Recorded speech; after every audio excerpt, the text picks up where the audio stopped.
Tardes, jóvenes. Buenas tardes, profe. Hola, saludos. Bueno, vamos a continuar con el capítulo 17, que era el que estábamos viendo la semana pasada. Habíamos visto las escalas de temperatura y el último día, la última clase que fue la del martes, ¿verdad? Pues lo que vimos fue lo de el fenómeno de la dilatación térmica. Así que hoy vamos a continuar con el orden del libro, que es viendo el concepto de calor. La solución del examen muy probablemente la voy a poner hoy en la noche en el entorno, escaneada ahí, para que pues, puedan tener acceso a la solución y verla de una vez, ¿verdad? Y el examen corregido pues se les dará el día del segundo parcial, que es el jueves de la próxima semana, ¿verdad? Ok. Bueno, no sé si tienen alguna pregunta antes de empezar.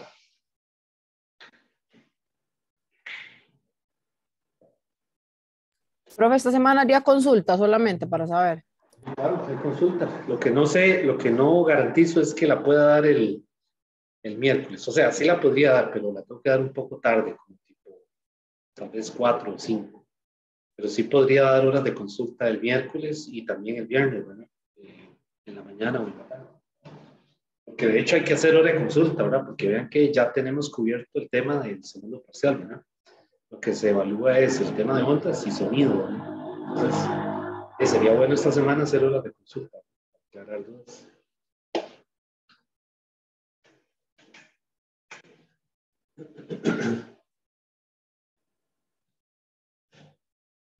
Bueno, entonces vamos a empezar a ver el tema de calor, cantidad de calor.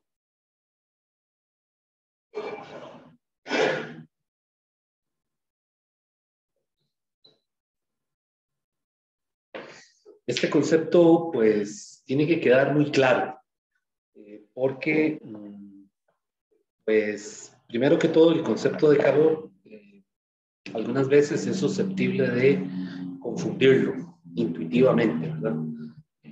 Y la otra cosa es que, en el caso de ustedes, ¿verdad?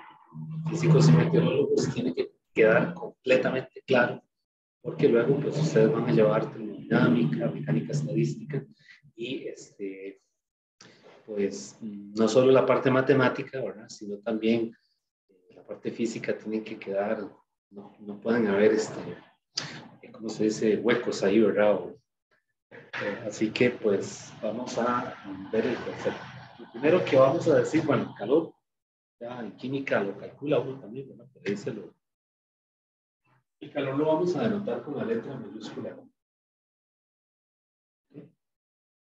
Y lo primero que hay que decir es que el calor no es una cantidad que esté almacenada. Yo creo que ya yo se los había dicho en una clase de la semana pasada, ¿verdad? O sea, no es algo que tengamos ahí, ¿verdad? Como que, de hecho, el título no me gusta porque dice cantidad de calor y da la impresión de que es algo que está almacenado, alguna cantidad, como que si fuera una sustancia material, lo cual es falso. Y en el siglo XVII, XVIII, los científicos, muchos apoyaban una teoría que se llama la teoría del calórico. Y la teoría del calórico veía el calor como que si se tratara de un fluido, ¿no? Un fluido que le pertenecía al cuerpo. Entonces, cuando usted toca, tiene contacto, ¿verdad?, con alguna superficie que está caliente o que está fría, ¿verdad? Ellos pensaban que esa era una cantidad de energía que le pertenecía al cuerpo y lo veían como un fluido, o sea, como un fluido, digamos que estaba en la estructura interna del cuerpo, ¿okay? Lo cual es incorrecto, o sea, es una versión que no corresponde a la realidad experimental. Ok, entonces lo primero que tenemos que decir es que el calor es energía en proceso de calentamiento. Eso sí es correcto. El calor es energía en proceso de calentamiento. ¿cómo podemos ¿cómo se dice? Redefinir eso para decirlo de una forma más compacta? Bueno, podemos hablar de que el calor es un flujo de energía que se propaga, ¿verdad? En virtud de una diferencia de temperatura. ¿Ok? Entonces, cuando hablamos de calor, tenemos que pensar en que es una energía que pasó de un sitio a otro, debido a una diferencia de temperatura. ¿Ok? Entonces, tenemos una taza con café, ¿verdad? Y dejamos la cuchara adentro cuando agitamos el azúcar, y resulta que al rato vamos a sacar la cuchara y está, pues la cuchara ya uno la sensación térmica es que está caliente.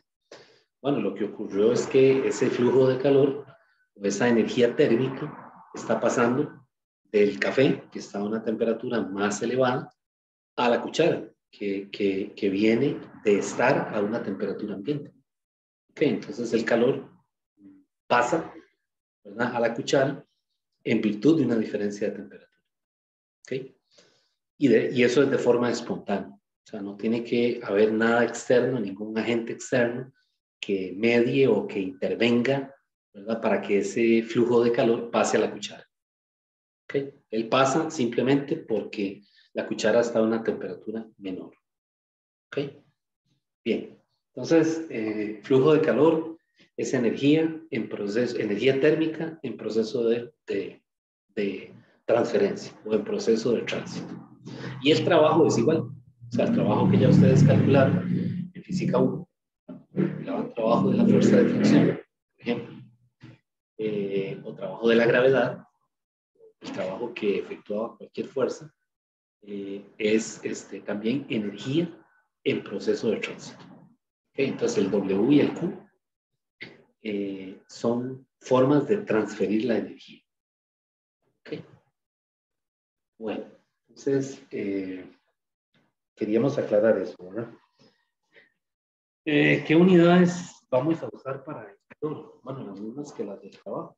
O sea, usamos joules, ¿verdad? Entonces, las unidades de calor también van a ser joules. Pero aquí, pues, aparecen otras unidades.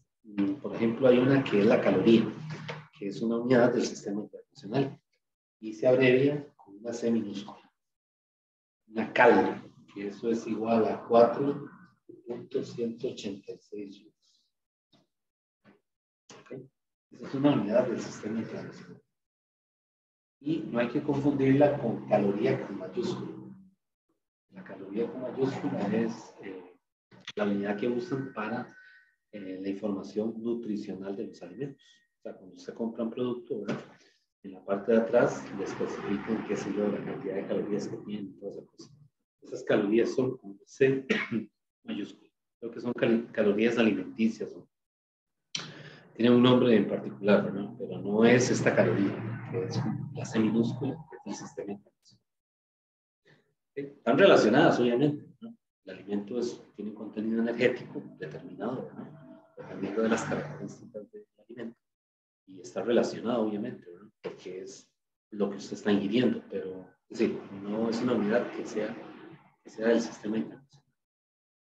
Entonces, una kilocaloría, minúscula, ¿verdad?, la C minúscula, eso es igual a 1000 calorías. Y esto es igual a 4186. Van a ver que en algunos libros es 4187. El resto, por ejemplo, usa 4190 joules. Eso depende del handbook, ¿verdad?, de física o química, donde los autores del libro toman la información, ¿verdad? Entonces, algunos handbooks están más actualizados que otros, ¿verdad? Entonces, dependiendo de eso, pues las tablas van a variar, ¿verdad?, de un libro de física al otro. Pero básicamente anda por ahí, en el intervalo entre 4186 y 4190. ¿Okay? Bueno, ¿cómo calcular ese calor para una sustancia material, ¿verdad? Llámese agua, hielo o vapor de agua, etcétera. Bueno, ¿cómo lo vamos a calcular? La fórmula que vamos a utilizar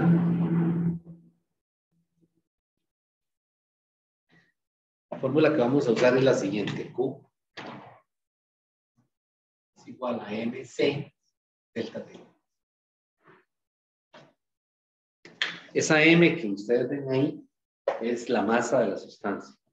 Cuando yo hablo de sustancia, no me refiero únicamente a un líquido, ¿verdad? Uno tiende a pensar que se trata de una sustancia en estado líquido, ¿verdad? Pero cuando hablamos de sustancia, me refiero a que puede ser un sólido, ¿verdad? Un cubo de cobre, un cubo de aluminio, o podría ser agua, o podría ser inclusive un vapor, ¿verdad? Un vapor de mercurio, un vapor de agua, del cual se conoce la masa. ¿Ok? O sea, un gas que haya sido pesado. Esa C que ven ahí, esa C se llama el calor específico. Es masa, ¿verdad? Kilogramos.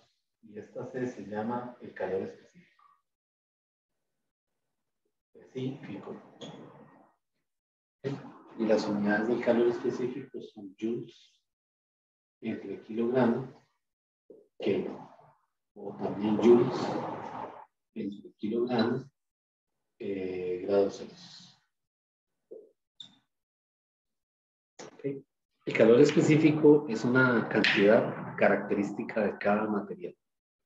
Entonces, el aluminio tiene un calor específico, el cobre tiene un calor específico. ¿Okay? En el libro le dan una tabla de calores específicos de diferentes sustancias. Por ejemplo, ahí en el libro, esta tabla está en la página 564.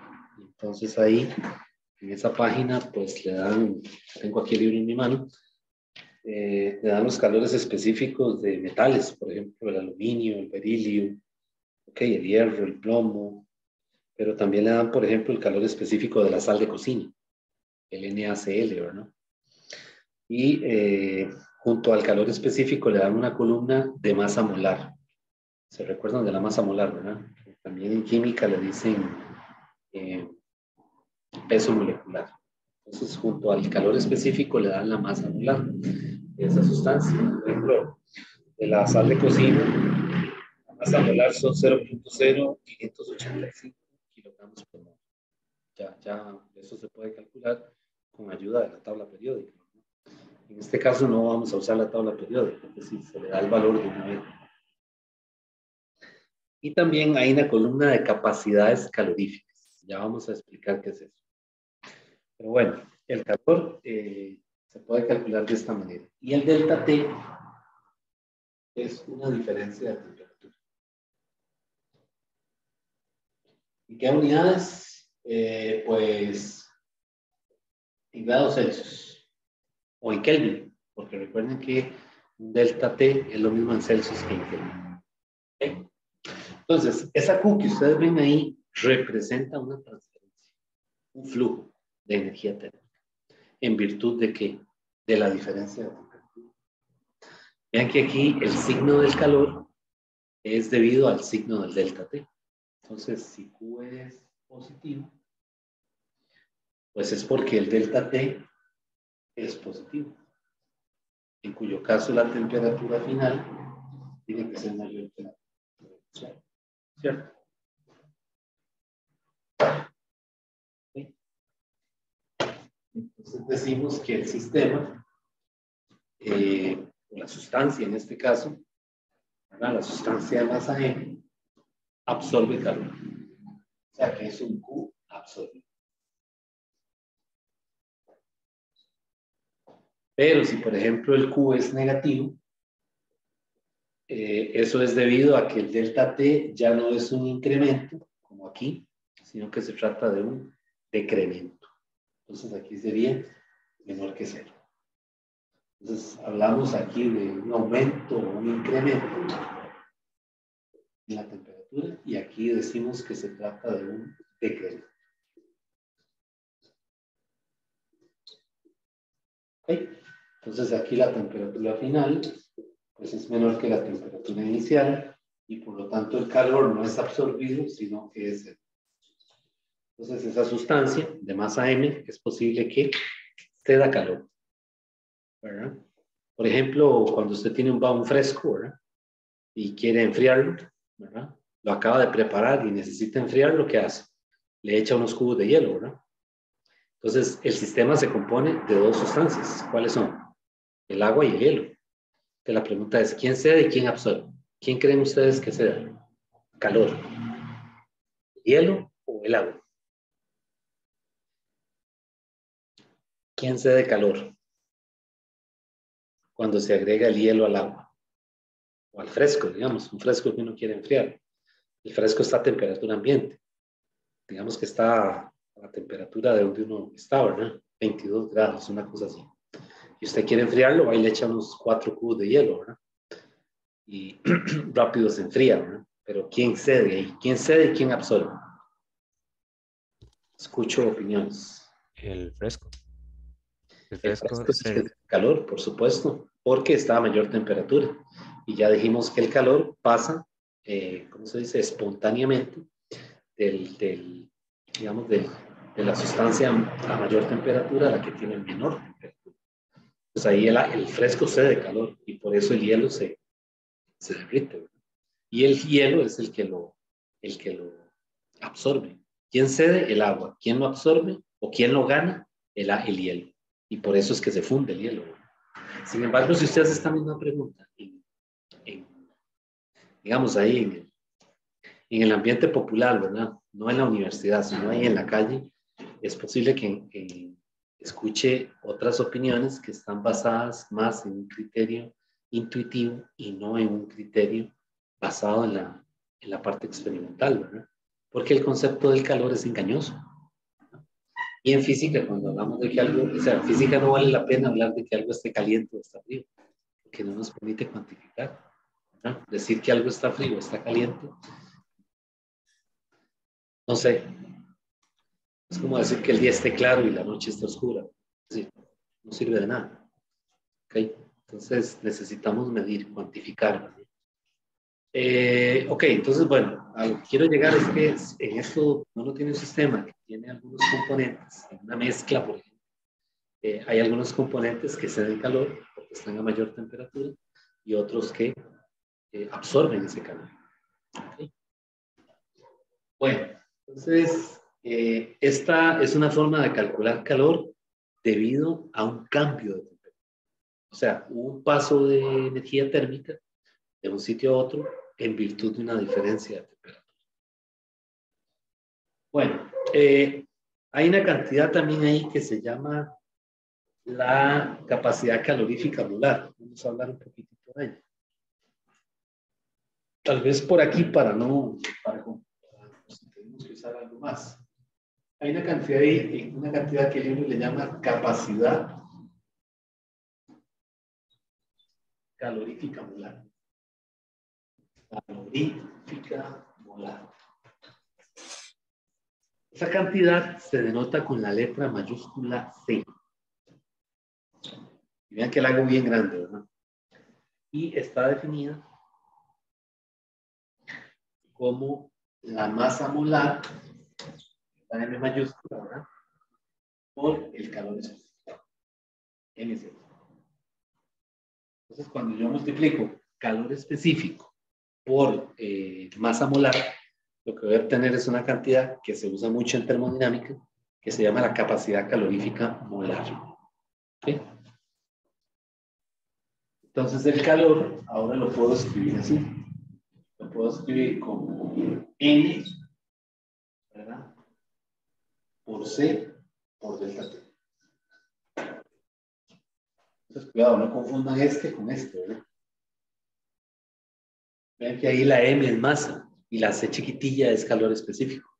Y aquí la N minúscula es cantidad de moles, ¿verdad? O sea, cantidad de sustancia, número de moles. Y la C grande es capacidad calorífica. ¿Cómo? ¿De dónde salió eso? O sea, ¿cómo lo relacioné? Bueno, resulta que la masa de la sustancia es el número de moles por la masa molar. Entonces, de esa manera yo puedo, digamos que, ligar esta ecuación con esta ecuación. Ahora, ¿qué gano aquí? Digamos, en tener esta ecuación escrita así. Bueno, esa n, al ser número de moles, me permite estudiar, digamos, el paso de la transferencia de calor, por ejemplo, en un gas. En un gas es más factible que usted tenga el número de moles que conozca la masa. Es decir, es más difícil pesar gases, ¿verdad?, que conocer su cantidad de sustancia, gracias a la naturaleza química del gas, ¿verdad? Entonces, esta formulilla aquí arriba, masa es cuando uno tiene, por ejemplo, sustancias en estado sólido o líquido. Y esta otra me sirve más cuando yo tengo gases. Entonces, esta me permite estudiar, por ejemplo, el calor transferido, ¿verdad?, en un gas. O sea, cuando un gas, por ejemplo, absorbe ese calor y se calienta, o bien lo cede y se enfría. ¿Sí?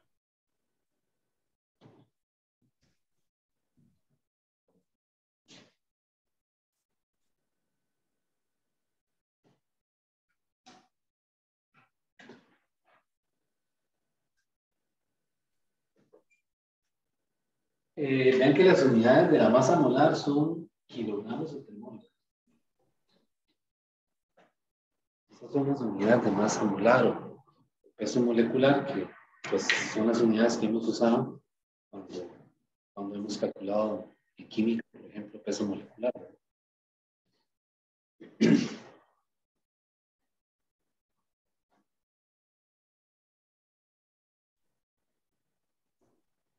Bueno, vamos a continuar. Si no hay ninguna pregunta.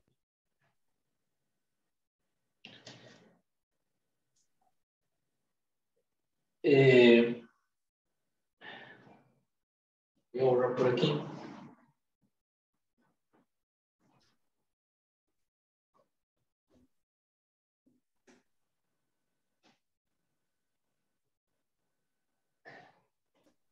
Bueno, quería hablar algunos detalles acerca del calor, que pues el libro no los menciona, porque no son, digamos,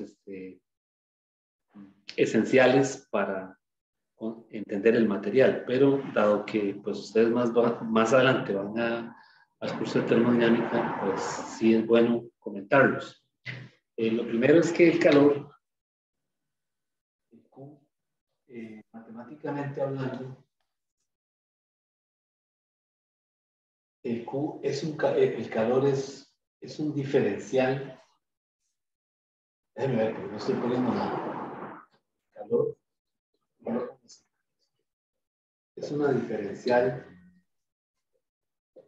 inexacta. Y eso sí es importante reconocer. Ya ustedes ya han llevado cálculo 1, cálculo 2, ¿verdad? Ya por ahí me parece que ya les han dado el concepto de diferencial inexacta, ¿verdad?, y el de una diferencial exacta, ¿verdad? Entonces, el calor es una diferencial inexacta. Entonces, la notación usual es ponerle un delta a la Q. En algunos otros libros aparece así con una rayita, o bien aparece con una prima, que no tiene nada que ver con la notación para derivadas. Entonces, usualmente se va a encontrar esa notación, alguna de esas tres, en los libros de termo. Okay. El libro de Sears, como les decía, no hace distinción entre que sea una diferencial exacta o no. Y por eso van a escribir el calor, van a ver que lo escriben así. dQ es igual a MC dt. Es decir, le ponen diferenciales rectas, como que si se tratara de una diferencial exacta. Okay. Pero no es así. Okay. La notación, es decir, la notación correcta es esta.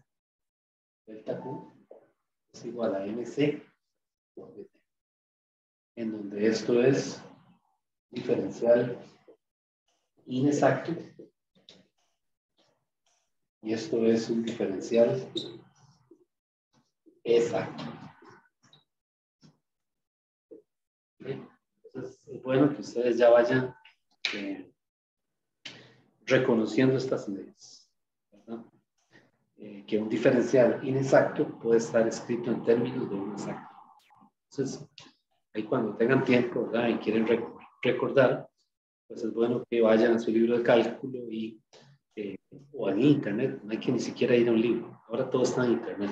Te pone ahí Internet, diferenciales exactos, propiedades, y ahí le sale una lista. Y que vayan viendo esas propiedades, ¿verdad? Como les digo, ahora no se van a ocupar mucho. De hecho, no se van a ocupar para los contenidos del curso, pero en el curso de termo sí. Ahí sí va a ser necesario hacer diferencia entre estas diferenciales. Dígame. Bueno, ¿alguna pregunta?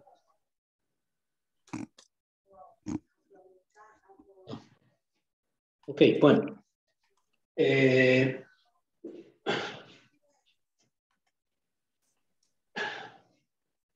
Nosotros aquí la vamos a trabajar así, de esa manera. ¿Se suicidó? Sí, se tiró del piso, no sé qué número del Entonces, Está en el micrófono. Del entonces, 2019. Sí, entonces el de Q, Fuera la ex Miss USA. C, de T. Para el caso del otro calor, ¿no? Que habíamos dicho que sirve para gases. Ahí. Bien, la otra cosa importante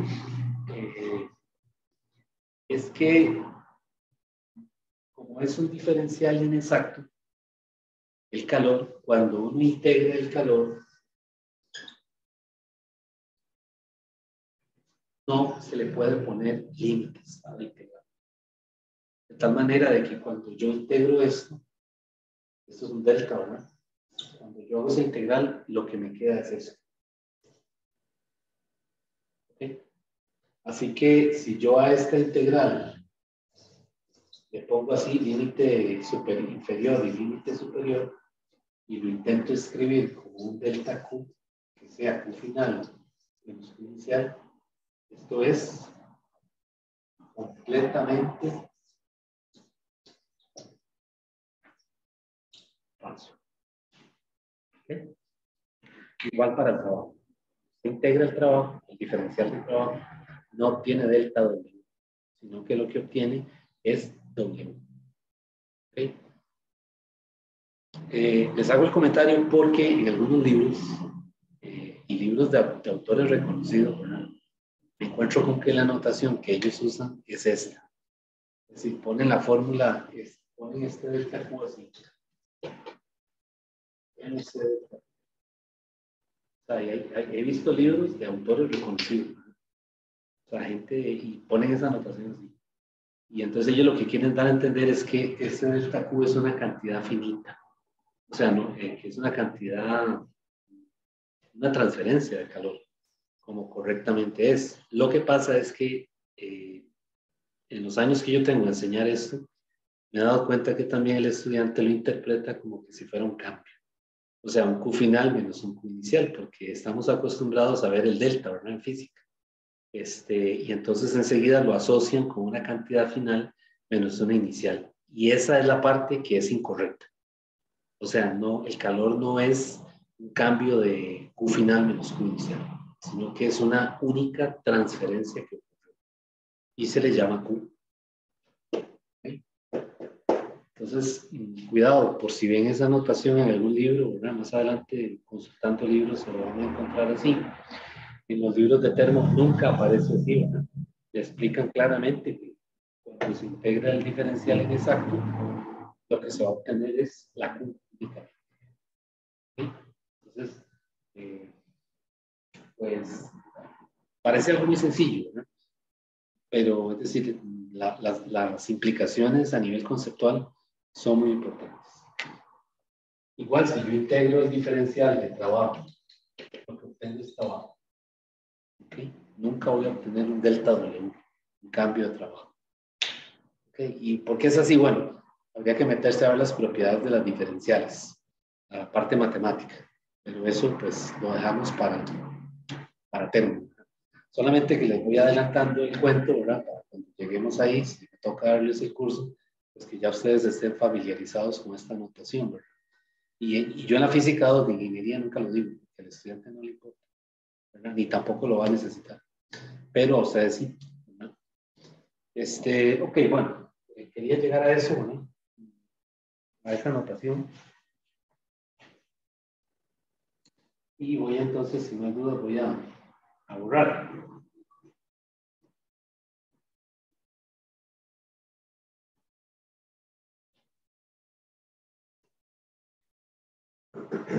Bueno, bueno, ya vimos que el calor se puede transferir debido a un cambio de temperatura, pero también puede haber una transferencia de calor debido a un cambio de fase.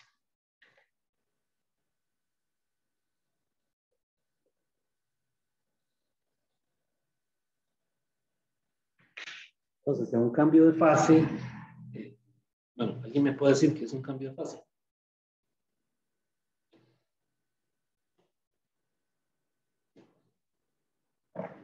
¿Qué es un cambio de fase?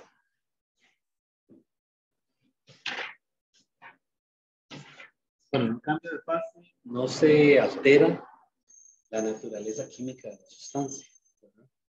Es decir, es un cambio físico.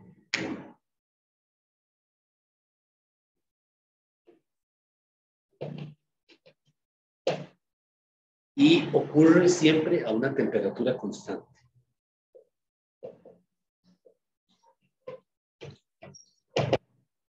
Entonces, tenemos, por ejemplo, el caso de hielo. Está en estado sólido y se funde, ¿verdad? Y tenemos entonces hielo en estado líquido, que es lo que llamamos agua.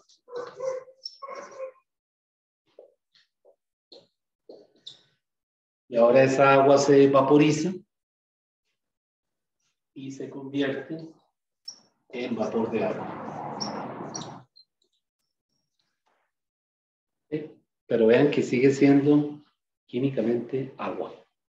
Solamente que antes era hielo, luego agua líquida y luego vapor de agua. Eso es un cambio de fase. Okay. Entonces, para pasar de sólido a líquido, hay una temperatura que es constante. ¿Cuál es esa temperatura?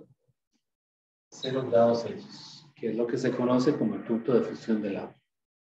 Y para pasar de agua líquida a vapor de agua, hay también una temperatura que es constante, que es el punto de ebullición. Son los 100 grados Celsius. Okay. Todas las sustancias tienen diferentes puntos de fusión y de ebullición, ¿verdad? En el libro le dan una tabla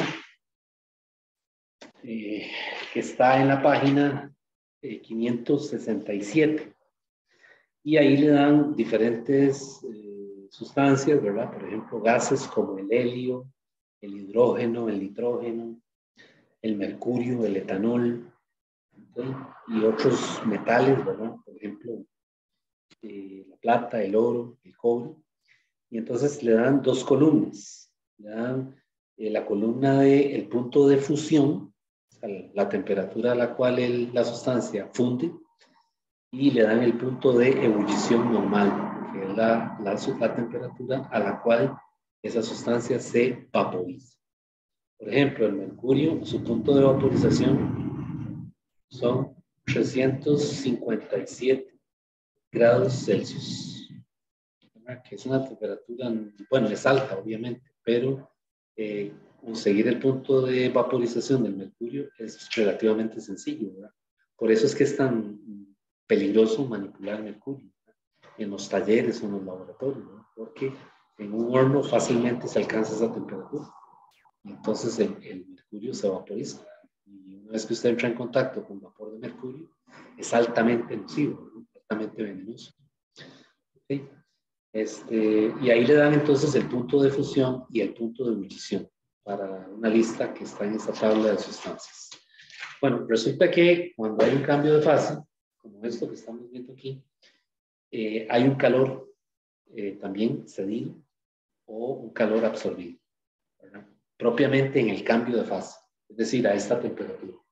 A 0 grados Celsius o a 100 si es agua, o a cualquier otro par de temperaturas si se trata de otra sustancia, de las que están en esta tabla.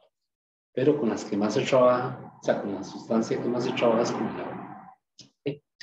Entonces, pues queremos calcular ese calor, esa transferencia de energía durante el cambio de fase. Bueno, resulta que ese calor se calcula con la siguiente forma. Q es igual a más menos N por L. ¿Okay? Esa M es la masa de la sustancia, la masa que experimenta el cambio de fase. Entonces, si usted echa hielo en un vaso con agua, es probable que todo el hielo no se funda, ¿cierto? Uno le echa el ejemplo de los cubos de hielo para enfriar un fresco. Uno observa que después de que usted agitó con la cuchara, siempre queda ahí hielo, ¿verdad? Dando vuelta. Es decir, eventualmente se va a fundir todo, pero en el momento en que se alcanza el equilibrio, la temperatura de equilibrio, todavía permanece parte del hielo sin fundir. Bueno, la masa que experimenta el cambio de fase es la que va en esta ecuación. O sea que si de 100 gramos de hielo que se echaron en una bebida, solo se funden 47, quiere decir que lo que quedó en la mezcla, ¿qué es? Quedaron 53. ¿Cuál es esa masa? La que va en esta forma. ¿Los 47 o los 53? Lo que se fundió. En este caso, los 47 gramos. ¿Okay? Entonces, es la masa de la sustancia que experimenta el cambio. La que experimenta el cambio de masa. Que se funde o que se vaporiza. ¿Okay? Y esta L que ven aquí, esa L se llama el calor latente. ¿Verdad? O también le dicen, en términos, le dicen el calor de transformación. Y ese calor latente, vamos a trabajar con dos calores.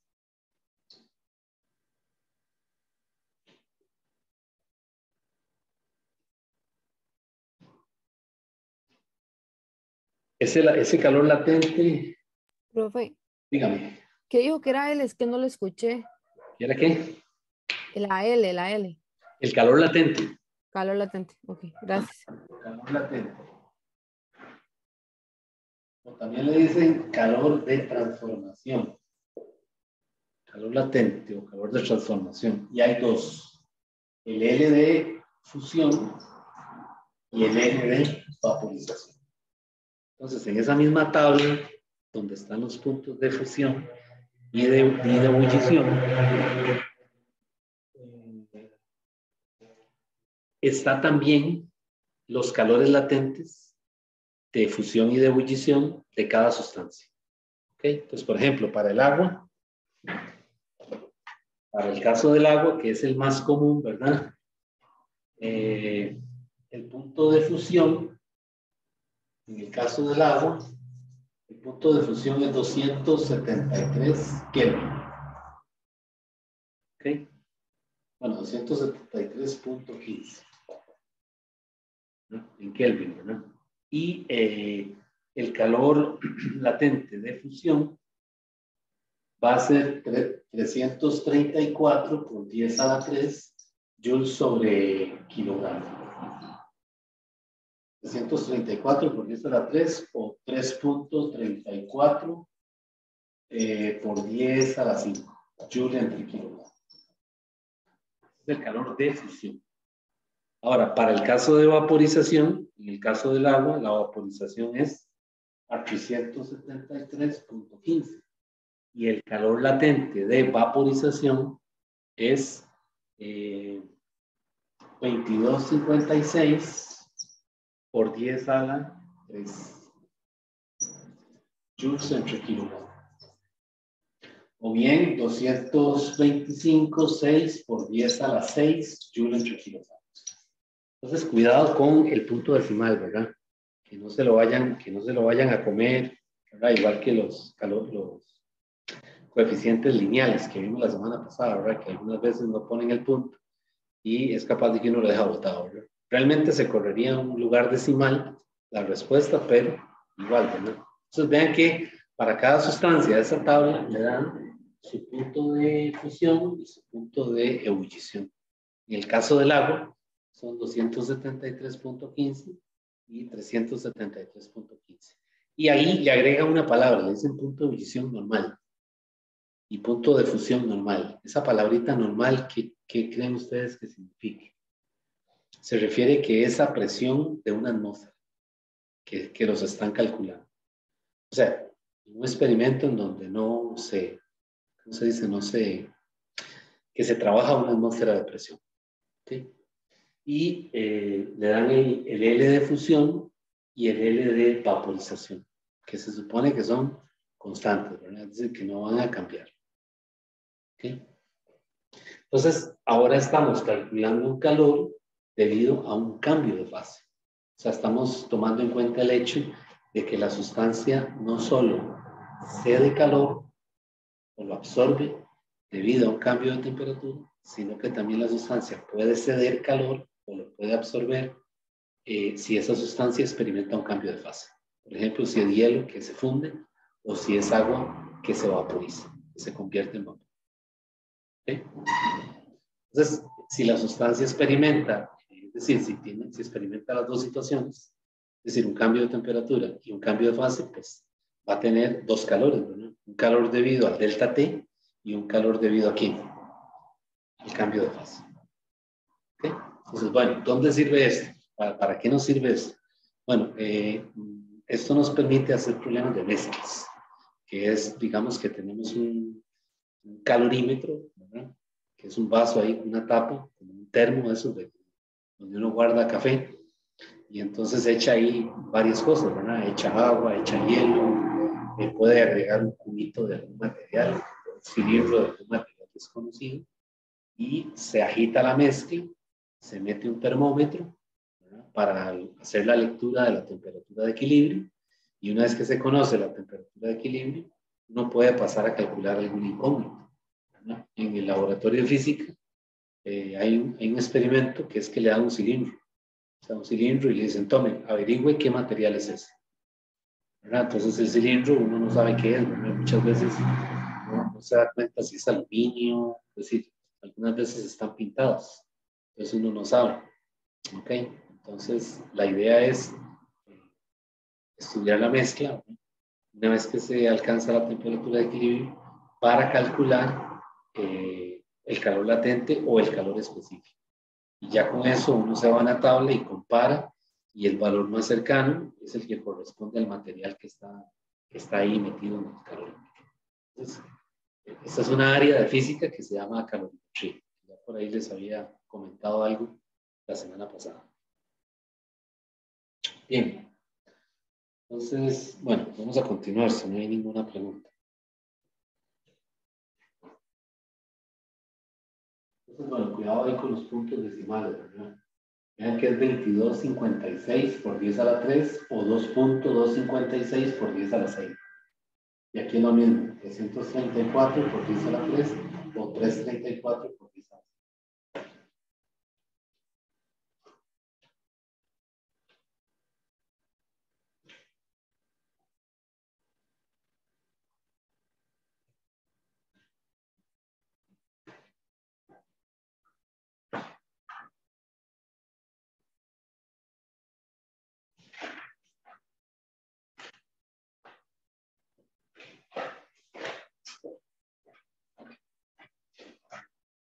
¿Una pregunta de esta parte?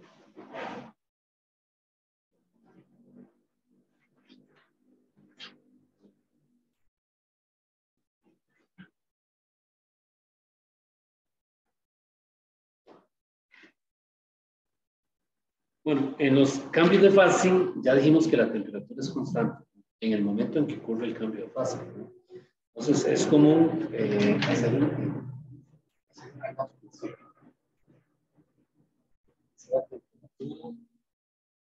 grados Celsius versus la energía en joules que se va acumulando.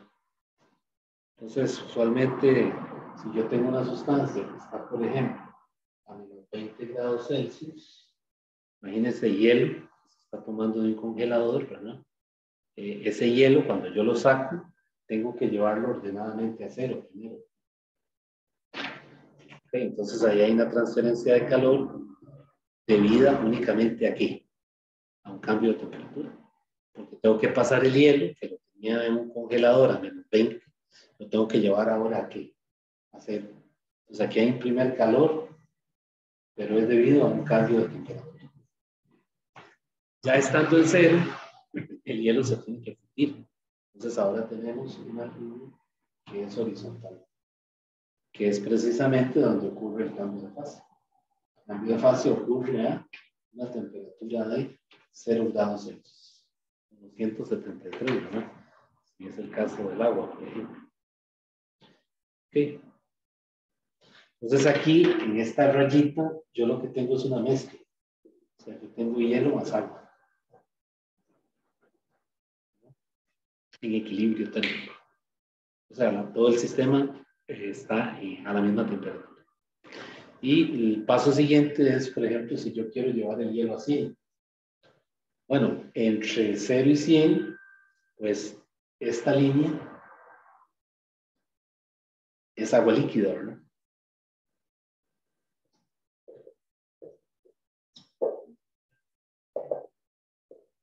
Y otra vez en 100 ocurre el cambio de fase.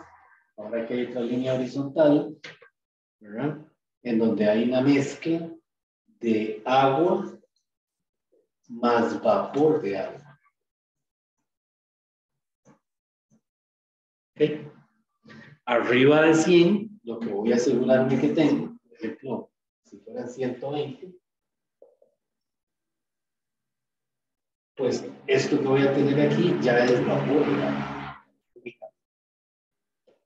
Entonces vean que en el cambio de fase siempre vamos a tener una temperatura constante y una mezcla en equilibrio térmico. ¿Verdad? Aquí tenemos en 0, tenemos agua más hielo. Y en 100 tenemos ¿quién? Tenemos agua líquida, ¿verdad? Y encima del agua líquida hay vapor de agua. O sea, suponiendo que es un recipiente, ¿verdad? Que está cerrado, ¿verdad? De tal manera de que el vapor de agua no escapa. Las moléculas del vapor no pueden escapar. Entonces, esta gráfica es importante poderla hacer para llevar un recuento, ¿verdad? Y en el eje X ir calculando todas las energías que se van acumulando conforme se va pasando esa sustancia a través de diferentes temperaturas, ¿verdad? Entonces vean que los cambios de fase, las transferencias de calor por cambios de fase son horizontales, son dos no únicamente. Y las transferencias de calor debido a cambios de temperatura tienen una pendiente. Por ejemplo, esta son transferencias de calor debido a un cambio de temperatura. Entonces, una misma sustancia puede, por ejemplo, el hielo, primero experimentar una transferencia de energía debido a un cambio de temperatura, ¿no? Cuando paso al hielo de menos 20 a 0. Y luego en 0 se funde, experimenta un cambio de fase hasta que se convierte en agua líquida. ¿Okay? Y así sucesivamente.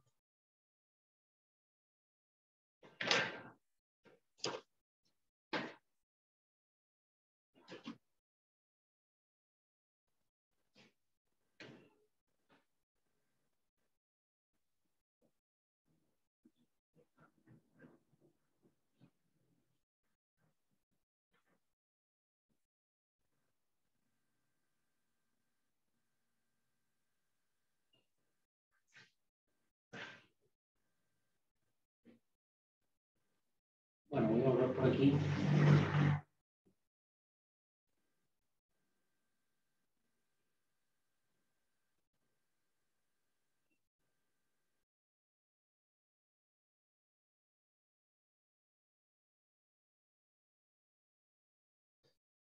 Bueno, entonces, estos calores me van a servir ahora para estudiar una rama de la termodinámica que se llama la calorimetría.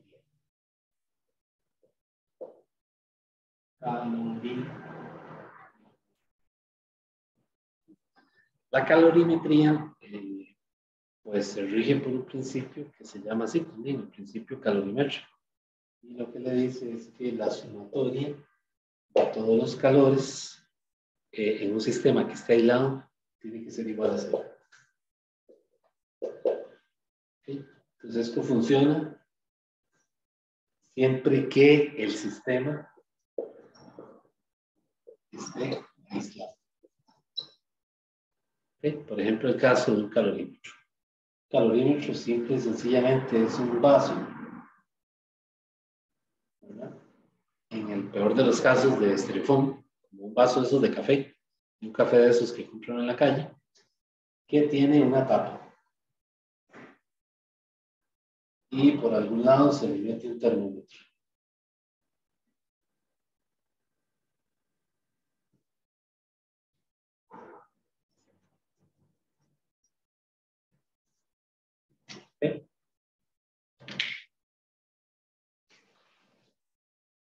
Y pues aquí adentro se le pueden echar cosas, ¿verdad? Es decir, se le puede agregar agua, se le puede agregar una sal, por ejemplo. Se le podría agregar algún cilindro de algún material, hielo, ¿verdad? Y lo que queremos es sumar todos los calores, suponiendo que el sistema está aislado. O sea, de que suponemos de que no hay transferencia de calor ni desde el sistema hacia afuera, ¿verdad? Que afuera es el entorno, o del entorno hacia afuera, hacia el sistema. Entonces, suponemos que es un sistema aislado. Ok, por ejemplo, el caso de un termo, ¿verdad? Que uno guarda ahí, se lleva un café o algo, ¿verdad? Entonces, aunque usted lo tenga cerrado ahí todo el día, ¿verdad? Eventualmente el café se enfría. Decimos que se enfría, ¿verdad? Eso es porque el sistema lo cede el calor. ¿Ok? Pero no es un sistema aislado perfecto. Es decir, tarde o temprano, por más bien cerrado que vaya la tapa del termo, el calor escapa por los empaques, por los sellos, y el café se enfría. ¿Okay? Entonces, en la realidad, este modelo del sistema aislado está limitado, ¿verdad? Porque realmente no es un aislamiento perfecto. Pero en las condiciones de laboratorio, en un experimento, se asume aproximadamente que es un sistema aislado porque usted puede agitar la mezcla, ¿verdad? Aquí tiene un agitador y entonces usted puede agitar la mezcla y con el termómetro leer la temperatura de equilibrio. Cuando la columna del menisco, ¿verdad? De mercurio, se estabiliza. Una vez que se estabiliza, hacemos la lectura y por la ley cero de la termodinámica, esa es la temperatura de equilibrio. Y ya con eso se puede empezar a trabajar con los componentes de esa mezcla. ¿Ok? Entonces, básicamente es eso, ¿verdad? En el laboratorio le da un calorímetro más elaborado, como un termo que tiene un vaso dentro de otro, con un espacio de aire para evitar que el calor pase al exterior. Eso se llama un frasco Dewar, básicamente, ¿verdad? Pero, sí, es decir, el calor escapa, no es un sistema perfectamente aislado. Pero bueno, ¿a qué se les parece esta ecuación? ¿Qué se les parece esa ecuación? ¿Qué han visto antes que se parezca? Como Newton. ¿Perdón? No, o sea, tiene como la misma forma de Newton, pero En Newton bueno, la suma de fuerzas, dice usted. Sí, pero hay otro principio que vimos, más general, ¿cuál es? Que lo usamos ahora en el oscilador.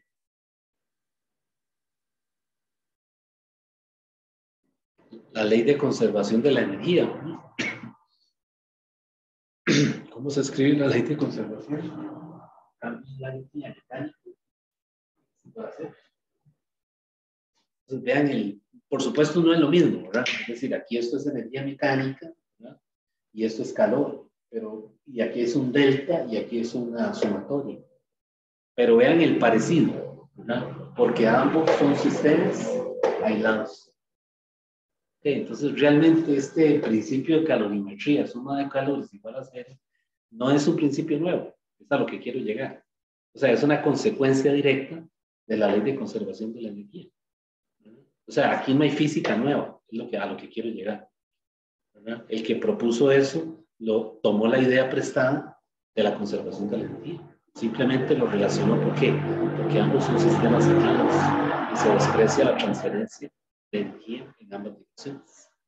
Okay. Entonces dijeron, si el vaso está más o menos cerrado, suma de calores es cero, ¿verdad? Y más adelante, en física 3, le van a decir que sumatoria de cargas eléctricas es igual a cero. Es otra versión, otro punto de vista, otra consecuencia de la ley de conservación de la energía.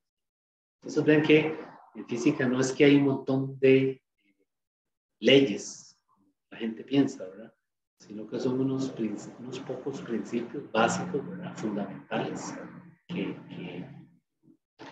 que ligan o que pueden explicar muchos fenómenos. Bueno, entonces eso se llama el principio de calorimetría. Por ahí lo vamos a usar para hacer un problema.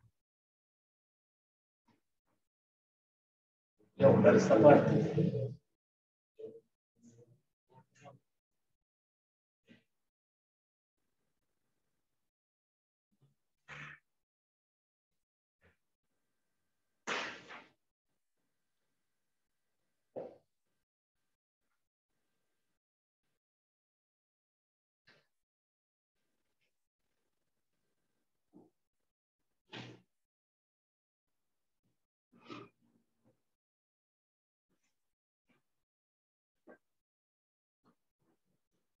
Y vamos a ver ahora los mecanismos de transferencia del calor.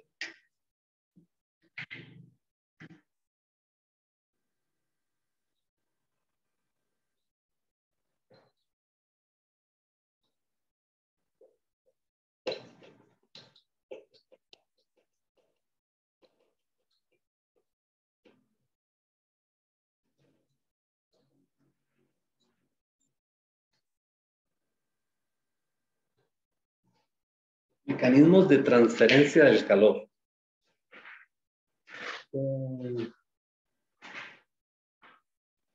Bueno, para iniciar con el tema, el ejemplo que les daba ahora, ¿verdad? De una cuchara, ustedes la meten en una sopa, ¿verdad?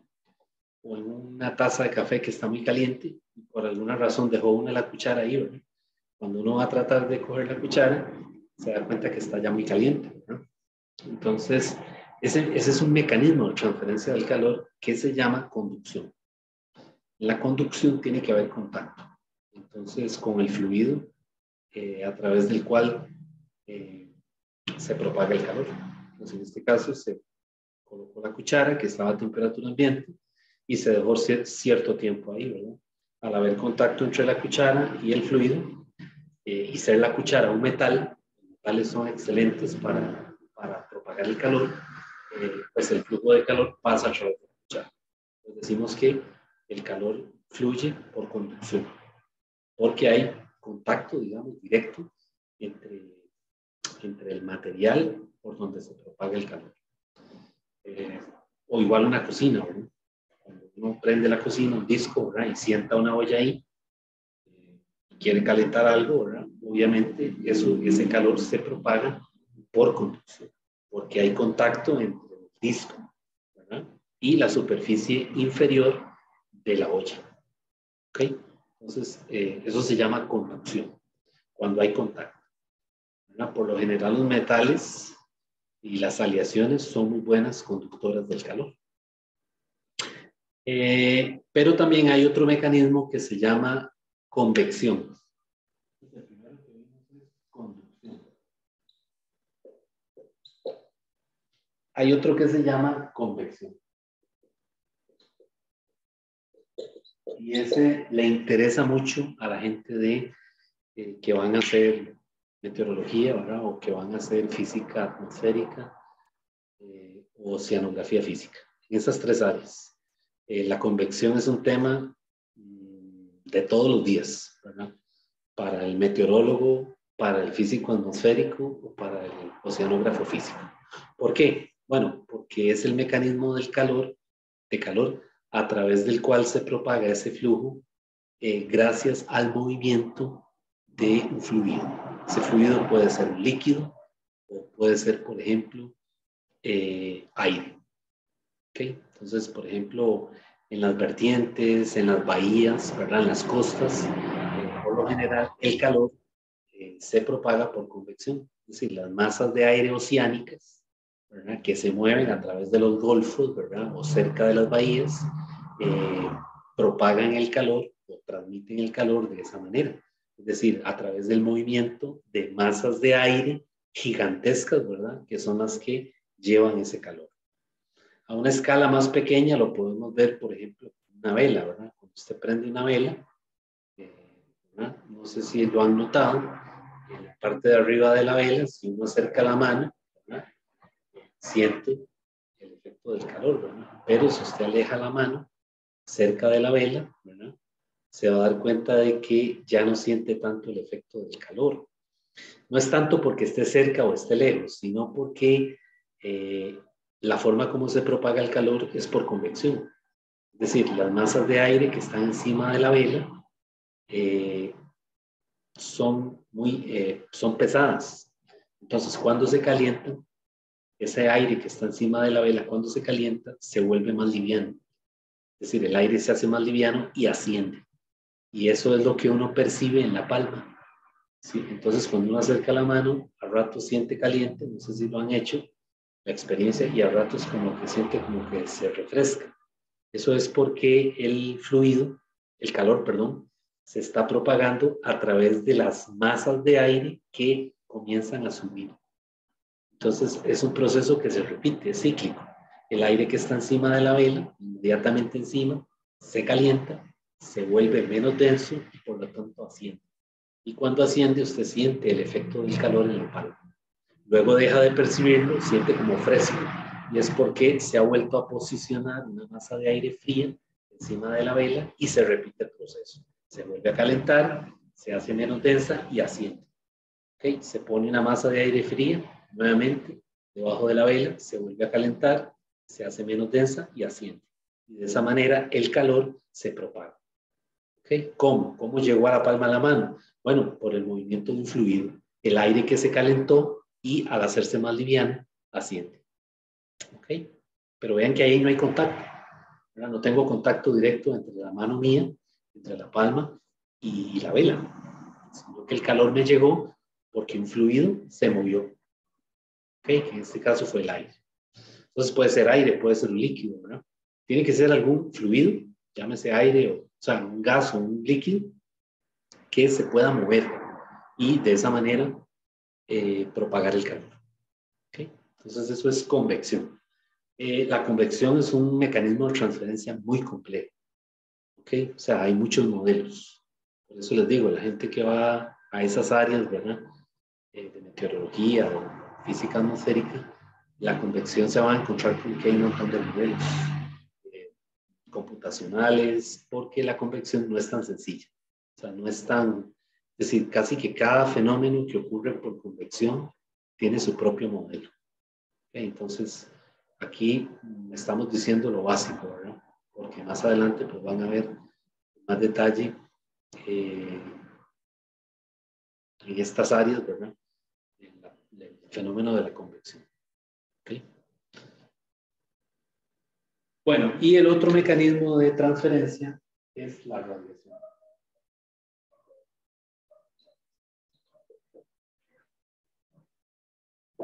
Entonces, la radiación, el calor se propaga debido a la transmisión de una onda electromagnética, ¿verdad? Ustedes saben que hay un espectro, lo que se llama el espectro electromagnético, en donde cada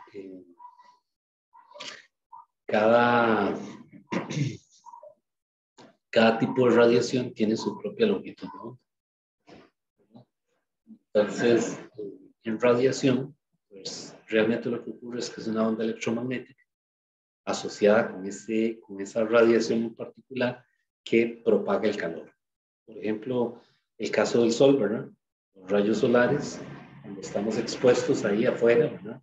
Tomando el sol o que una playa que la gente se broncea, realmente el calor le llega a la piel, ¿verdad? A través de una onda electromagnética, ¿verdad? Que no necesita un medio elástico, sino que se propaga en el vacío. Entonces, esas ondas electromagnéticas tienen diferentes longitudes de onda. Algunas son más incisivas que las otras. Por ejemplo, la radiación infrarroja, ¿verdad? Al sol es muy incisiva, ¿verdad? Entonces, estar expuesto mucho tiempo al sol daña el tejido. O sea, daña permanentemente la elasticidad de las células y acelera el envejecimiento. ¿Okay? ¿Por qué? Porque la longitud de onda de esa radiación es relativamente incisiva, o sea, penetra con cierta facilidad en la piel. ¿Ok? Pero hay otras ondas electromagnéticas, es decir, el espectro tiene una amplia variedad de ondas, de radiaciones con diferentes longitudes de onda. Entonces, entre más pequeña la longitud, más incisiva es, ¿no? Por ejemplo, cuando se va a tomar una placa, o sea, una radiografía que llaman, ¿verdad? No sé si han visto, si han tenido la oportunidad o si les han hecho una placa. El sitio donde la toman, las paredes son como de 1 metro de grueso, ¿verdad? Porque la radiación es súper incisiva. de tal manera de que penetra fácilmente el tejido, ¿verdad? Y eso es lo que permite, pues, tomar una radiografía, ¿verdad? Entonces, en ese caso, el calor se está propagando gracias a una onda electromagnética que tiene una longitud de onda lambda, ¿verdad?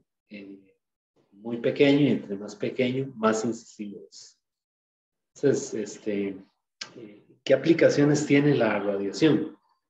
Bueno, para los que les interesa esta parte, ¿verdad? En la parte de física médica, pues la radiación se ha usado para la parte de imágenes médicas. Entonces, utilizan los colores para asociarlos con temperaturas. Entonces, cuando hacen un escáner, por ejemplo, para detectar un cáncer, usualmente en tejidos blandos, ¿verdad? Que llaman los especialistas. Tejidos blandos son, por ejemplo, los órganos internos, páncreas, hígado, qué sé yo, pulmones, ¿verdad? En tejido blando ellos pueden ver, usando la radiación, un espectro de colores y cada color representa una temperatura. Y por lo general, el tejido que es canceroso está a una temperatura levemente superior que el tejido que está sano. Okay, entonces, es muy común que usen esto, por ejemplo, para detectar cáncer, por ejemplo, cáncer de seno, ¿no? Que es un tejido blando. Hacen el escaneo y enseguida le dan al especialista el escáner le da una secuencia de colores, ¿no? Y entonces, con esos colores ellos se dan cuenta dónde la temperatura es mayor en ese tejido. Y de esa manera se dan cuenta si hay, ¿cómo se dice?, células cancerosas, ¿verdad? Sin tener que hacer un examen invasivo, ¿verdad? Sin tener que ir y tomar una muestra directamente. ¿Okay? Entonces, la radiación tiene muchas aplicaciones en la parte de imágenes médicas, ¿no? Al que le interesa esa parte, ¿verdad? Es decir, hoy en día hay especialidades para un físico médico en esa área, ¿verdad? En imágenes médicas.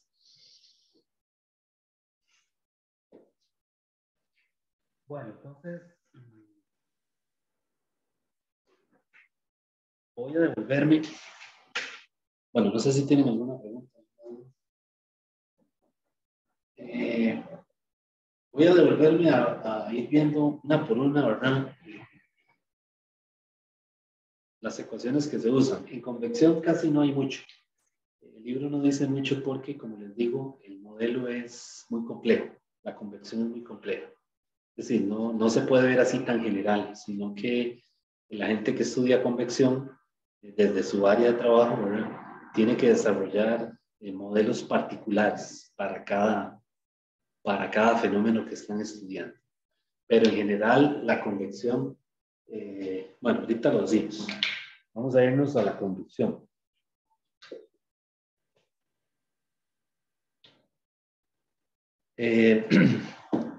El modelo de la conducción, volviendo otra vez, ¿verdad? Dijimos que tiene que haber contacto para que el calor pase, ¿verdad? Se transfiera.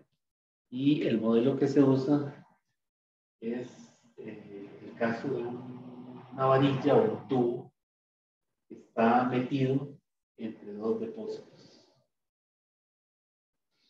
Entonces, este depósito está a una temperatura pH y este está a una temperatura TC. Y suponemos que el pH es mayor que TC. Por ejemplo, puede ser que esto sea vapor de agua a 100 grados Celsius, lo que hay en este depósito. Y de este lado lo que hay es, por ejemplo, agua con hielo. O sea que el calor, el flujo del calor pasa del depósito a temperatura TH al depósito a temperatura TC. ¿Okay? Entonces, el tubo tiene una longitud L y se le pone un recubrimiento. Si estoy dibujando ahí es un recubrimiento. Fíjense como un forro. Se agarran un tubo, ¿verdad? Y lo forraron con algún material abrasivo, ¿no? Alguna lona o alguna espuma para evitar que el calor escape radialmente. Entonces el tubo tiene una longitud L y aquí de frente hay una sección transversal. ¿No? O sea, si yo lo corto, lo veo de frente, voy a ver una sección transversal que por lo general es circular. ¿Okay? Entonces el calor pasa de este depósito a este depósito de forma espontánea. O sea, solamente con colocar la barra, meterla ahí que quede en contacto con ambos depósitos, ya el calor comienza a pasar de un sitio a otro. ¿Okay?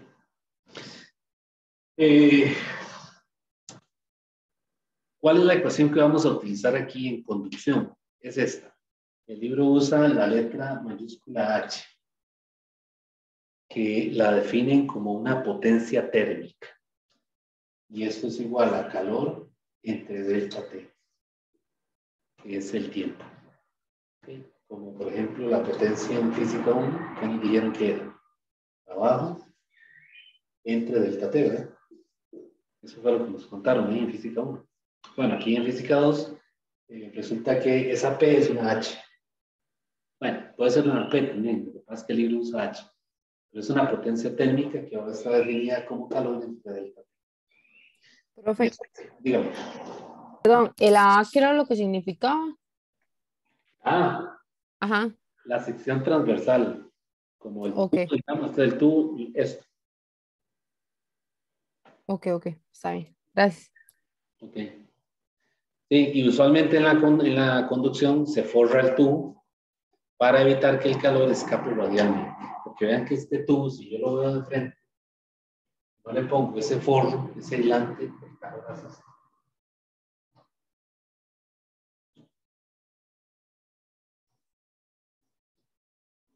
Escapa radialmente y entonces no sirve. ¿No? Por ejemplo, en las calderas de los hospitales, ¿no? Digamos la lavandería donde lavan toda la ropa en los hospitales, si usted va,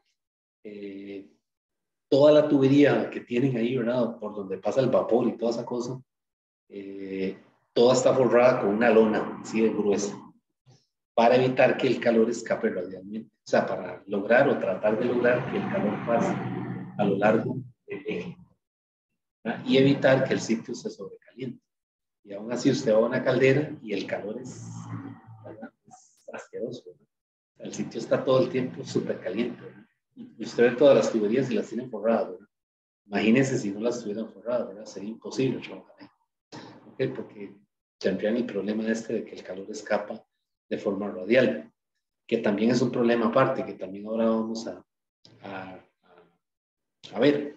Pero ahora en este caso, suponemos que esto es un aislante. De tal manera de que el calor pasa, digamos que íntegramente, en teoría, ¿verdad? Solo a lo largo del eje del tubo. ¿Okay? Entonces, esta H es igual a K por A por delta T entre L. Esa K que ustedes ven ahí, esa K minúscula, se llama la conductividad térmica del material. ¿Okay?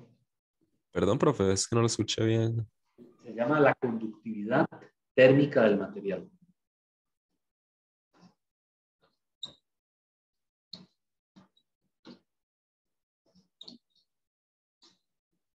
La conductividad térmica.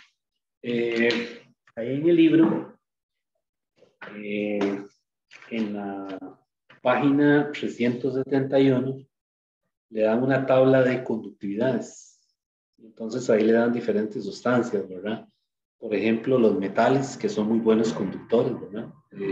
Platón, cobre, plomo. Le dan otros materiales que no son tan buenos conductores, ¿verdad? Por ejemplo, el ladrillo, el concreto, el vidrio, etcétera, ¿verdad? Y le dan gases, como por ejemplo el aire, el argón, etcétera, ¿verdad? Los gases son pésimos conductores del calor, ¿verdad? Y los sólidos, como por ejemplo los metales o las aleaciones, son muy buenas conductoras del calor. ¿Okay? Entonces, ahí están los valores de K. Ya han sido calculados muchas veces y aún así se siguen calculando, ¿verdad? Continuamente, porque recuerden que todos estos valores aparecen en un handbook de su física y química, y las tablas tienen que estarse recalculando cada cierto tiempo, ¿verdad?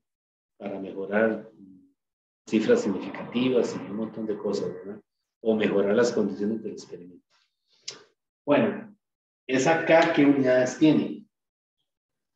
Esa K, las unidades de K son watts entre metro Kelvin. Y por ejemplo, la K del aluminio es 205. Ejemplo, para dar un caso, ¿verdad?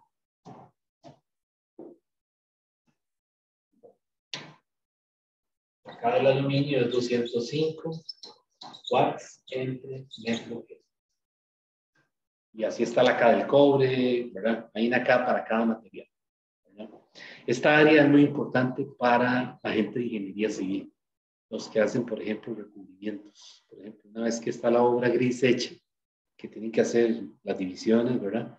Hay un ingeniero especialista en esa parte, ¿verdad?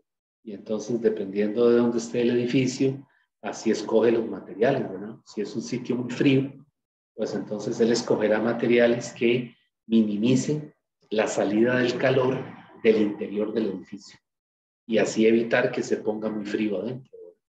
¿Okay? Entonces, y si es un sitio muy cálido, muy caluroso, por lo general los techos son altos, ¿verdad? Y ponen materiales que evitan que el calor entre y así dan un ambiente de que el sitio en el interior está, ¿cómo se dice?, relativamente fresco. Okay, entonces eso es toda un área, ¿verdad? De cómo escoger materiales para recubrir paredes o para hacer división. Entonces ahí pues hay un montón de materiales hoy en día, ¿verdad?, que usan en la construcción y cada uno de esos materiales tiene su K, su constante, su conductividad térmica. ¿Ok? Bueno, sí. Perdón, profe, la M es de masa, solo para saber. ¿Cuál M? La M, es una M. Sí, es una M. No, son metros. Ah, metros. Ok. Entre metro Kelvin. Ok, gracias. El delta T es el cambio de la temperatura. O sea, el delta T es TH menos TC. O sea, siempre va a ser temperatura en el depósito caliente menos la temperatura en el depósito frío. Y la L es la longitud de la varilla. O sea, la varilla que se puso ahí entre los dos depósitos. Ahora, muy importante, esta H es constante en cualquier punto a lo largo de la barra por donde se propague el calor. O sea, la H en el punto 1, en el punto 2, en el punto 3, en el punto 4, esas H son iguales. O sea, en cualquier punto de la barra, la H es una constante. ¿Eso es cierto experimentalmente? No, la H cambia. Pero ya ustedes saben, ¿verdad? El modelo hay que simplificarlo. Y entonces aquí suponemos que el flujo de calor atraviesa la barra en estado estacionario. ¿Qué quiere decir estado estacionario? Que la H es una constante. Cuando escuchen estado estacionario, eso implica que H es una constante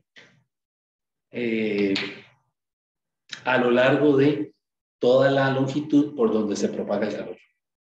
¿Okay? Entonces H no puede variar, tiene que ser la misma de un punto a otro. ¿Qué es lo que está cambiando realmente cuando el calor pasa? ¿Qué es lo que está pasando? Digo, ¿qué es lo que está cambiando? La temperatura. ¿Verdad? La temperatura a lo largo de la barra no va a ser la misma, ¿verdad? Porque obviamente de este lado está más frío y de este lado está más caliente, ¿verdad? Aunque son términos subjetivos, pero lo podemos ver así, ¿verdad? Lo que cambia es la temperatura, conforme el flujo de calor está pasando del extremo más caliente hacia el más frío, o mejor, del extremo a mayor temperatura al que está a menor temperatura. ¿Okay? Pero entonces aplicamos esa condición, se llama la condición de equilibrio, ¿cómo dije? De estado estacionario. Las H son iguales. O sea, la H es constante a lo largo de toda la barra, mientras el flujo de calor se va propagando.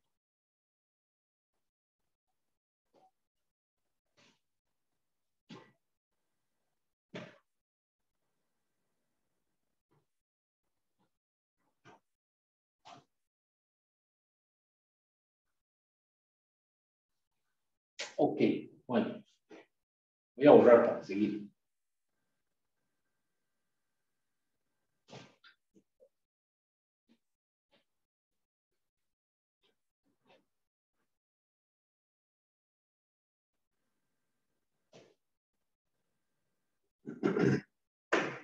Bueno, hay una versión de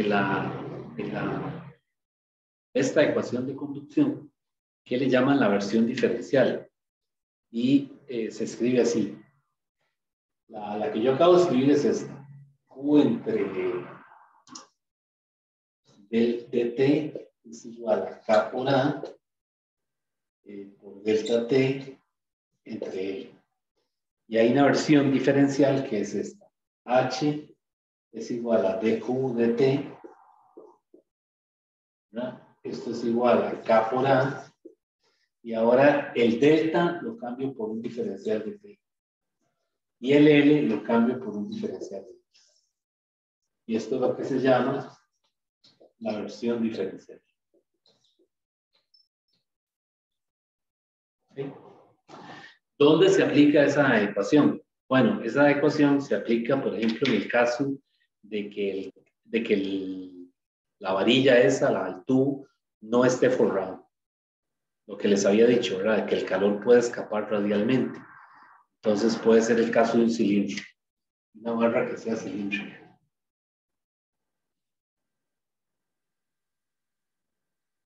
Y el calor escapa así.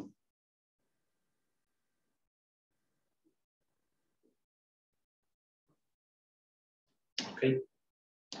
Entonces, si yo veo un corte aquí en el cilindro, que tiene sección transversal A, voy a ver algo así.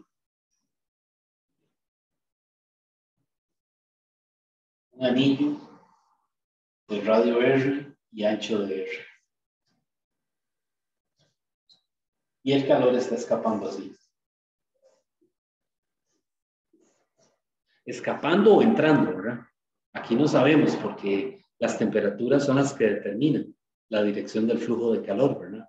Quiere decir que si el exterior del cilindro está a mayor temperatura que el interior, imagínense que sea un núcleo hueco, ¿verdad? Que sea algo así. Si el exterior está a mayor temperatura, quiere decir que el calor está ¿qué? Entra radialmente hacia el eje del cilindro. Pero si es el núcleo, el interior, que está a mayor temperatura, entonces el calor escapa radialmente. ¿Lo ven? O sea, la dirección del flujo de calor depende de las temperaturas, ¿verdad? ¿Dónde esté la mayor temperatura? Si está afuera o si está adentro. Si está afuera, el calor entra. Y si está adentro, el calor sale o escapa radialmente. ¿De acuerdo? Entonces, esta ecuación, aplicada al caso del cilindro, tendría esta forma. H sería igual a dq dt. Y aquí sería la K por A. ¿Quién sería el área? Es el área por donde, la sección transversal por donde pasa el calor. ¿Cuál sería esa área? ¿Quién me dice? Y le sumo 5 puntos al examen que les voy a entregar. El que me diga el área. Si se sacó un 80, le pongo un 85. ¿Cuál es el área? Es más, no 5 puntos, le pongo 10 puntos. Si se sacó un 80, le pongo un 90. El que me diga el área. El que es hueco. No, sí, no tiene que ver la parte hueca. Yo digo que, digamos, el calor está escapando radialmente. Ujú. ¿Cuál es el área que atraviesa ese calor radial? ¿No sería como pi dr? ¿Igual? Pi dr, ¿Y porque qué va el núcleo hacia afuera. ¿Y qué es la D? El diámetro. No, el DR, el diferencial del radio. Ah, ya, no. No. Entonces ya sería con todo el radio. Sí, ¿cuál es el área por la que atraviesa el calor? Vean que el calor sale radialmente.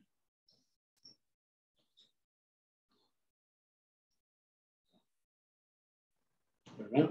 Viendo, digamos, si este es el tubo, yo lo estoy viendo así, y el calor está saliendo radialmente o entrando radialmente, ¿verdad? Pero ¿cuál sería el área que cruza ese calor? ¿Es pi r cuadrado? No, No, F.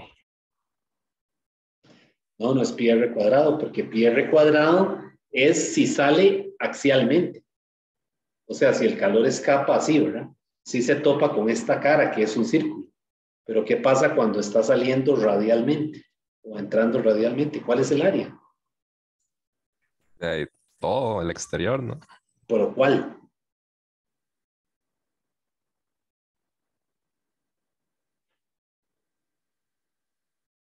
Imagínense un papel aluminio, un rollo de papel aluminio. Ustedes han tenido un rollo de papel aluminio en sus manos. Cuando usted lo extiende, o sea, es un cilindro, ¿no? Cuando usted agarra un pedazo y lo extiende, ¿qué tiene en sus manos? ¿Un qué? ¿Qué figura geométrica se forma? Es un rectángulo. Es un rectángulo, claro, que tiene longitud L, que es la longitud del tubo, y que tiene un área que usted desenrolló, que es circular. Quiere decir que el área, en el caso de un cilindro, tiene que ser 2πr, Por, H- que es la circunferencia, por la H. por el L, que es la longitud del cilindro. ¿Están de acuerdo? Sí. Ok, bueno, entonces este es el área. Siempre que le den un cilindro, el área lateral que atraviesa el calor, o que sé que lo que entra o que sale, es 2πrl, en donde R es el, digamos, el radio. ¿Okay? Este R. Y el dt, el delta T es dt y el L es dr. Ok, ahora es el dr porque la simetría son aros de radio R y de espesor dr. ¿Okay?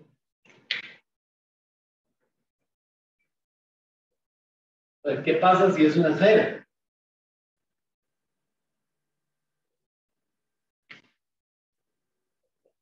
¿Qué tengo de Q entre dt? Si es una esfera, ¿qué sería? Sería K. ¿Cuál sería el área?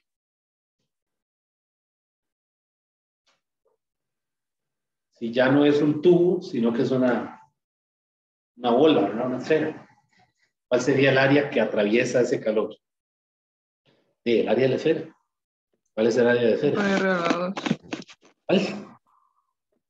Es 4pi por R a la 2. 4pi por r a la 2. Correcto. dt entre dr. Entonces, estos dos, pues yo no voy a hacer preguntas de esas en examen. Quiero aclararlo de una vez.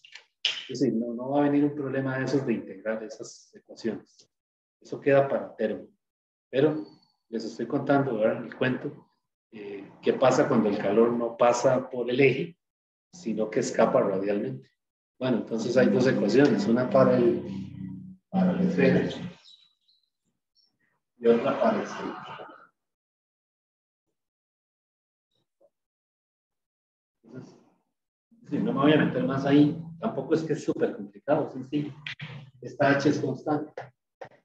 Lo que hay que hacer es separar las variables e integrar, que no tiene nada del otro mundo. Pero, pues se los dejo ahí para que, solamente para que ya sepan que está la posibilidad de que esa ecuación se pueda integrar. Esa ecuación también le dicen en termodinámica la ecuación de Fourier, ¿verdad? De la conducción del calor. Parece que Fourier fue uno de los primeros que se dio cuenta que la potencia es directamente proporcional a la sección transversal. Fourier era un matemático francés, bueno, era físico y matemático francés, y él trabajó mucho los métodos matemáticos de física. Fue uno de los que inició uno de los iniciadores de desarrollar métodos matemáticos para resolver problemas en física.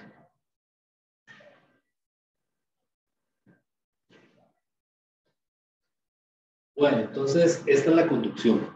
Por ahí tenemos que hacer un problema, ¿no? Estoy viendo la teoría primero. Ok, voy a borrar otras cositas, bueno, antes de pasar al otro tema. Creo que voy a terminar de ver esta conducción. Vamos a hacer. Ya. Por tanto, la otra cosa de la conducción es que el modelo de la conducción no solo se aplica a barras, es decir, a tubos, sino que también se aplica al caso de que usted tenga varios materiales en el depósito, ¿verdad? Por ejemplo, el caso de una pared, que utilizan diferentes materiales para rellenarla, ¿verdad? Entonces puede ser que tengan una losa con una conductividad K1, otra losa, una conductividad K2, y se puedan meter N-losas, ¿verdad? Entonces este es el depósito a temperatura TC.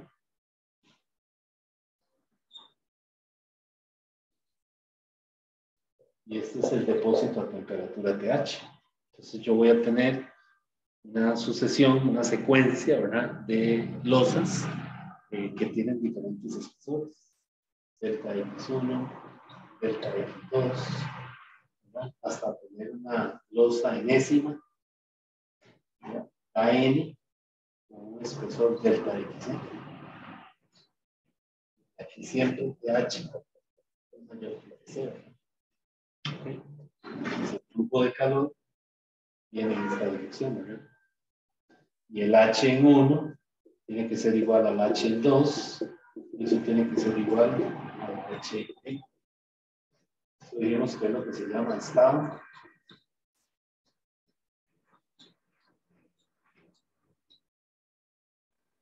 estacionario. Entonces también sirve para el modelo de las losas, ¿verdad? No solo tener tubos, o sea, barras, sino que también losas. ¿De acuerdo?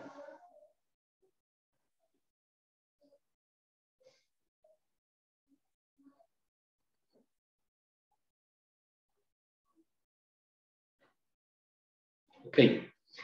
En el caso de las barras también pasa lo siguiente. Quería comentarles eso. En el caso de las barras yo puedo tener varias barras pegadas, igual que varias losas.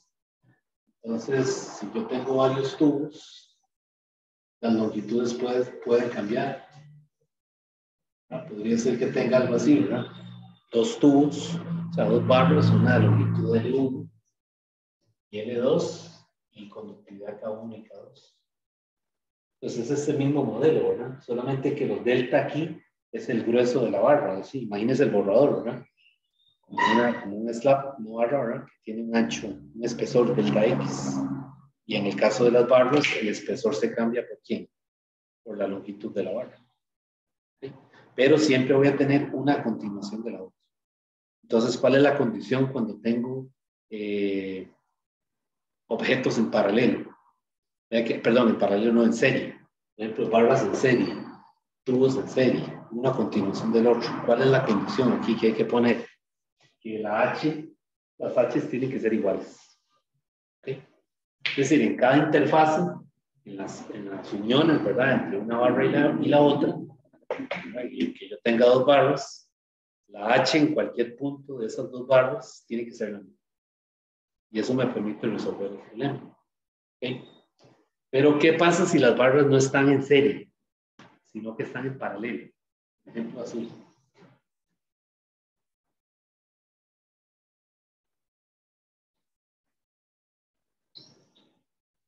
¿Qué pasa ahí, verdad? Ahora tengo, las dos tienen la misma longitud, pero tienen K1 y K2. Entonces ahora decimos que están en paralelo. En paralelo. Entonces aquí en esta nueva situación en paralelo, las H, la H resultante, digamos, es la H1 más la H2 más la H, o sea, más la enésima barra que esté colocada en paralelo.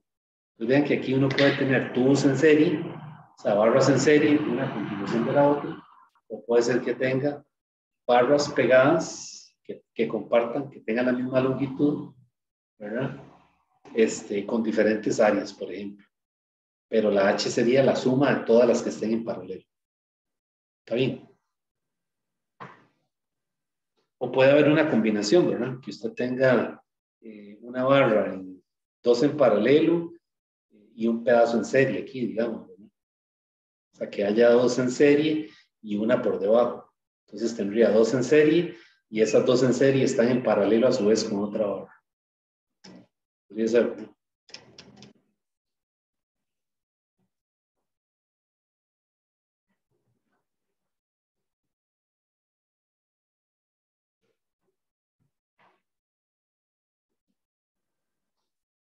Bueno,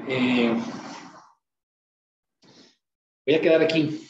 Mañana continuamos con este material y ya empezamos a hacer problemas. Mañana la idea mía es terminar con los mecanismos de transferencia, o sea, volver a ver lo que hay ahí de radiación y convección y entonces empezar a hacer problemas de esto, ¿verdad? De mezclas y de mecanismos de transferencia. Bueno, ¿alguna pregunta? Profe, no me quedó claro. Cuando era en serie, entonces la H era igual, era así. Cuando es en serie, la H es la misma. Entonces, la condición para vincular los dos tubos, es decir, que el H1 es igual al H2. Y cuando están en paralelo, entonces el H total es la suma de H1 más H2.